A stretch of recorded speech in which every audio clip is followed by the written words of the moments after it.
ನಮಸ್ತೆ. ಇವತ್ತು 3ನೇ ಅಧ್ಯಾಯದ 6ನೇ ಶ್ಲೋಕ.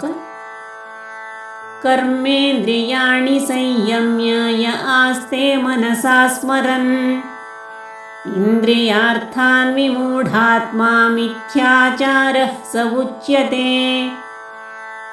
ಕರ್ಮೇಂದ್ರಿಯಗಳನ್ನು ನಿಯಂತ್ರಿಸಿ ಯಾರು ಮನಸ್ಸಿನಿಂದ ಇಂದ್ರಿಯ ವಿಷಯಗಳ ಬಗ್ಗೆ ಕನಸು ಕಾಣುವನೋ ಅವನನ್ನು ಮೂಢನೆಂದು ಮಿಥ್ಯಾಚಾರಿ ಎಂದು ಕರೆಯುವರು.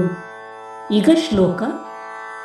ಕರ್ಮೇಂದ್ರಿಯಾಣಿ ಸಂಯಮ್ಯ ಕರ್ಮೇಂದ್ರಿಯಾಣಿ ಸಂಯಮ್ಯ ಯ ಆಸ್ತೆ ಮನಸಾ ಸ್ಮರನ್ ಯ ಆಸ್ತೆ ಮನಸಾ ಸ್ಮರನ್ ಇಂದ್ರಿಯಾರ್ಥಾನ್ ವಿಮೂಢಾತ್ಮ ಇಂದ್ರಿಯಾರ್ಥಾನ್ ವಿಮೂಢಾತ್ಮ ಮಿಥ್ಯಾಚಾರಃ ಸ ಉಚ್ಯತೆ ಮಿಥ್ಯಾಚಾರಃ ಸ ಉಚ್ಯತೆ.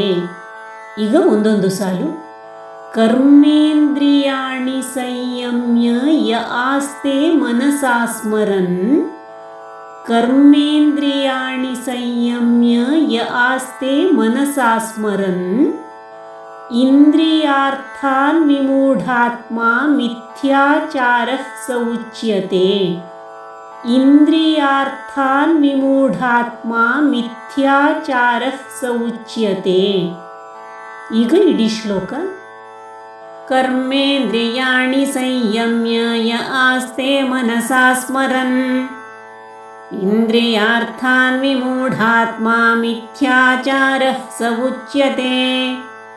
ಇನ್ನೊಮ್ಮೆ. ಕರ್ಮೇಂದ್ರಿಯಾಣಿ ಸಂಯಮ್ಯ ಯ ಆಸ್ತೆ ಮನಸಾ ಸ್ಮರನ್ ಇಂದ್ರಿಯಾರ್ಥಾನ್ ವಿಮೂಢಾತ್ಮ ಮಿಥ್ಯಾಚಾರಃ ಸ ಉಚ್ಯತೆ. ಇವತ್ತಿಗೆ ಒಟ್ಟು 6 ಶ್ಲೋಕಗಳು ಆದವು. ಮುಂದಿನ ಶ್ಲೋಕದೊಂದಿಗೆ ಮತ್ತೆ ಬರ್ತೇನೆ. ಧನ್ಯವಾದಗಳು.